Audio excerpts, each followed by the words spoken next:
প্রণাম সকল মহোদয় এবং মহোদয়গণ। আজকে আমাদের আলোচনার বিষয়বস্তু কথোপনিষদ। কথোপনিষদ কৃষ্ণ যজুর্বেদের অন্তর্গত একটি উপনিষদ। কৃষ্ণ যজুর্বেদের সম্পাদনা করেছেন ঋষি বৈশম্পায়ন। তিনি একজন প্রাচীন ঋষি। যজুর্বেদের মূল ভাবটি হল আত্মনিবেদনের পথে ভগবান লাভ। ঠাকুর শ্রী রামকৃষ্ণ, মহাপ্রভু শ্রী চৈতন্য মহাপ্রভু, এনারা সকলেই যজুর্বেদের ধারা। ঠাকুর শ্রী রামকৃষ্ণ মাতৃভক্তির মধ্যে দিয়ে জগতের কাছে নতুন ভক্তির ভাবধারা পথ দেখিয়েছেন। ঠাকুর শ্রী রামকৃষ্ণ মা সারদা দেবী ও গৌরী মাতাকে শ্রদ্ধা জানিয়ে আজকে সত্যের পথের নিবেদন কথোপনিষদ। কথোপনিষদে বর্ণিত আছে ঋষি বাজশ্রবা বিশ্ব কল্যাণের হেতু যজ্ঞ করেছিলেন এবং সেই যজ্ঞে তার নিকটস্থ সকল দ্রব্যাদি এবং গাভী দান করতে করতে প্রায় নিঃস্ব হয়ে গিয়েছিলেন। গোদান বা গাভীদানকে প্রাচীন ভারতে সর্বোত্তম দান রূপে গণ্য করা হতো। এর গুরুত্ব ছিল সর্বাধিক।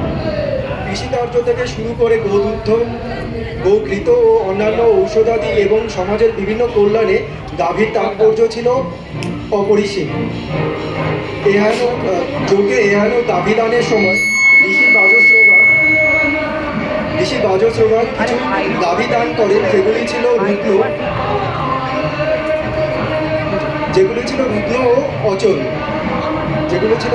ও অচল। বালক নচিকেতা সেটি লক্ষ্য করেছিল। বালক নচিকেতা ছিল ঋষি বাজশ্রবার পুত্র। তো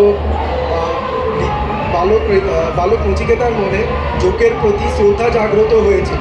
যজ্ঞের যে মহৎ উদ্দেশ্য, বিশ্ব কল্যাণের হেতু যে উদ্দেশ্য, তার প্রতি তার শ্রদ্ধা জাগ্রত হয়েছিল। প্রাচীন ভারতে ঋষিরা যে যজ্ঞ করতেন তার একটি বিশেষ তাৎপর্য আছে। সেটি হলো যজ্ঞকে আমরা ইংরেজিতে বলি স্যাক্রিফিশিয়াল ফায়ার। অর্থাৎ যিনি যজ্ঞ করছেন তিনি নিজেকে নিবেদন করছেন ভগবানের কাছে। তো তিনি যেটি নিবেদন করছেন সেই নিবেদনটি হওয়া উচিত শুদ্ধ এবং মালিন্যমুক্ত। তাই বালক নচিকেতার মনে প্রশ্ন জাগলো, তার বাবা যে গাভীগুলো দান করছে সেগুলো কি আদৌ দান করার উপযুক্ত কিনা। তিনি বুঝতে পেরেছিলেন তার বাবার অবস্থা এখন মৃত, তিনি দান করতে করতে প্রায় নিঃস্ব হয়ে গেছেন, তাই তিনি এই সকল গাভীগুলো দান করছেন। তো তৎসত্ত্বেও তিনি তার বাবাকে প্রশ্ন করলেন যে, বাবা, আমাকে কি তুমি দান করতে পারবে, আমাকে কার কাছে দান করবে। তো বালকের প্রশ্ন শুনে ঋষি বাজশ্রবা কিছুটা অবাক হলেন।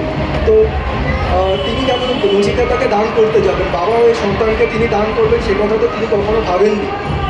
কিন্তু বালক নচিকেতা পুনরায় আবার একই প্রশ্ন করল। দ্বিতীয়বার যখন তিনি একই প্রশ্ন করলেন তখন ঋষি বাজশ্রবা আকস্মিক তাকে বললেন, তোমাকে আমি যমের কাছে দান করবো, মৃত্যুর দেবতার কাছে দান করব। ঋষি বাজশ্রবা ছিলেন বাকসিদ্ধ ঋষি, তিনি যা বলতেন তাই ফলত। অগত্যা বালক নচিকেতার যমের কাছে তাকে যেতে হলো।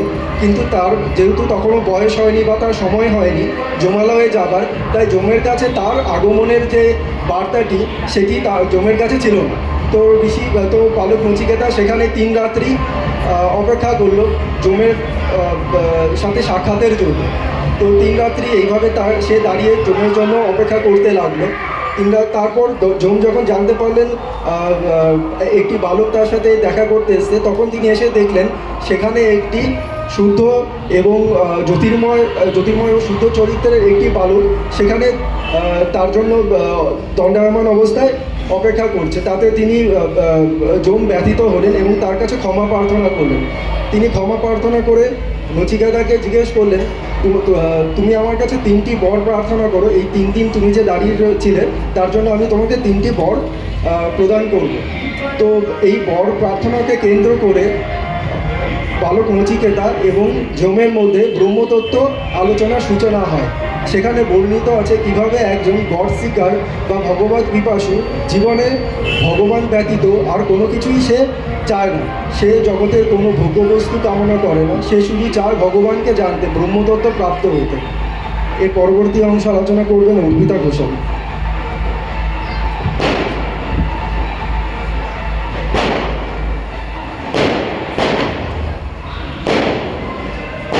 এক সেকেন্ড।